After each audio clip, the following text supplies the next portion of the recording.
So first import your clip to the timeline, and here I'm using this clip and it's 120 fps. Now increase the height of this track. And then right-click on the little FX text, time remapping, and select speed, so you can see a new speed remapping line, and if you drag it down the speed of your clip will slow down. And if you drag it up your clip speed will be faster.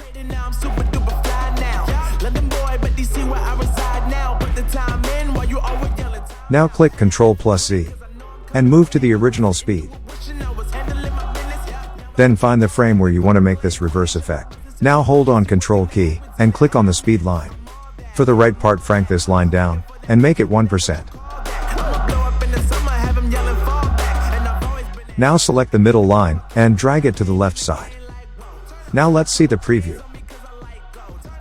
The playback speed slowly goes down 100 to 0. Okay, now move the time indicator, last part of the marker. And if we click on W, it will delete the right part of the time indicator.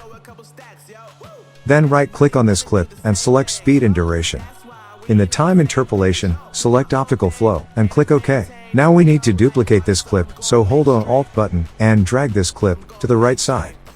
Again right-click on this duplicated clip and select speed and duration. Then enable reverse speed. Then click on OK. Now just drag this clip like this.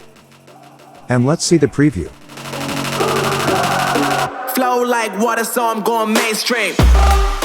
As we can see, the playback is not smooth, so we need to render it to see a better preview. Now move the time indicator to the left marker and click I. Then move the time indicator to the right marker and click O to make it out point. Now go to sequence and select render into out.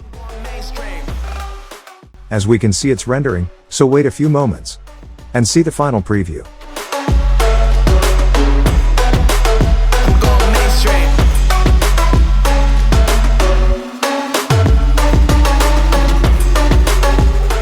So that's it for today. If you enjoyed this tutorial, please give a thumbs up, and don't forget to subscribe. And, if you have any questions, please feel free and ask me on comment box. See you in the next one. Have a nice day.